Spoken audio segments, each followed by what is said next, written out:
The Warriors put a 2-year, $45 million contract on the table. On paper, that looks solid for a player who hasn't even made an all-star team yet. But Kuminga said no. Why? The deal included a team option in the second year and stripped away a no-trade clause. In other words, Golden State wanted the power to decide his future, while Kuminga wanted security and control. For him, it wasn't just about the money, it was about being treated like a centerpiece, not a pawn.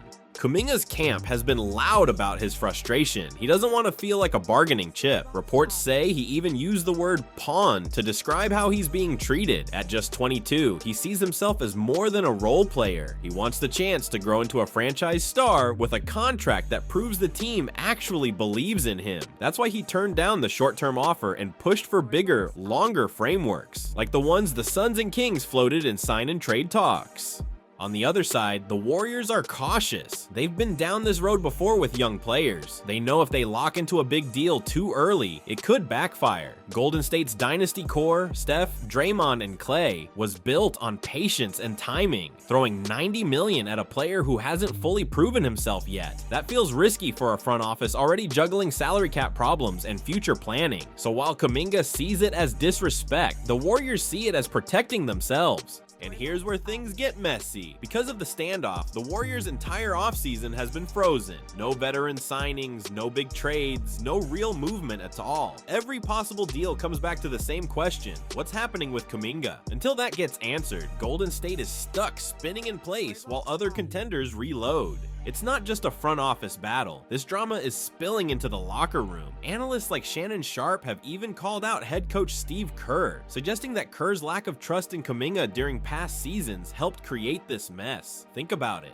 How many times have we seen Kuminga ride the bench during crucial playoff minutes? How many times did he look ready to burst out only to be held back? That kind of tension doesn't disappear overnight. It builds, and now it's exploding into the open. Other teams smell blood in the water. Reports say the Warriors have fielded sign and trade proposals, with the Kings and Suns showing real interest. But Golden State has been picky. They don't just want players, they're demanding an unprotected first-round pick on top. That high asking price shows the Warriors still value Kuminga highly, even as they hesitate to commit to him themselves. It's the contradiction at the heart of this drama. They want him to be worth a king's ransom in trade talks, but they don't want to pay him like one of their own stars. While the Kuminga saga drags on, Golden State has been peeking at other possibilities. Reports link them to Pelicans wing Trey Murphy III, a perfect floor spacing shooter with a rising reputation. They've also looked at veterans like Al Horford or depth bigs who could stabilize the rotation. But here's the catch. Every one of those moves depends on what happens with Kuminga. Until his situation is resolved, all those plan B options are just theories on paper.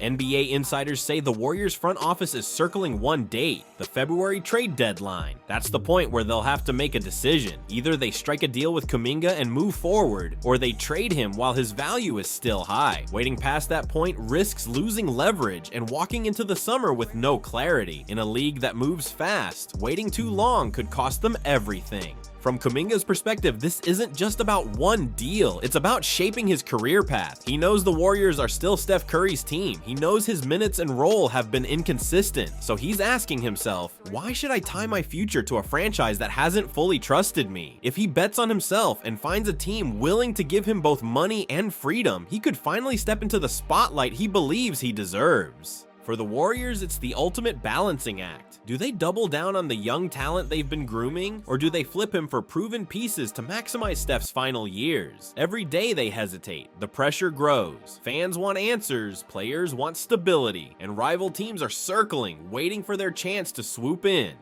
This isn't just about one player, it's about the direction of the entire franchise. The Warriors dynasty was built on smart drafting, bold trades, and perfect timing. But now, one standoff is threatening to unravel that formula. If Kuminga walks and they get nothing, it could be a disaster. If they pay him and he doesn't develop, it could clog their cap for years. And if they trade him, they risk watching him blossom into a star somewhere else. Every option carries risk. Jonathan Kuminga's contract drama has already reshaped the Warriors' offseason. The question is whether it will also reshape their future. If they find common ground, he could become the bridge between Golden State's old dynasty and its new era. If not, this could mark the start of a painful rebuild and the end of their last run with Steph Curry. Either way, the clock is ticking. The Warriors can't stay frozen forever, and sooner or later, a decision has to be made. So what do you think? Should Golden State pay Kuminga what he wants? Or is it smarter to cut ties now, before it's too late?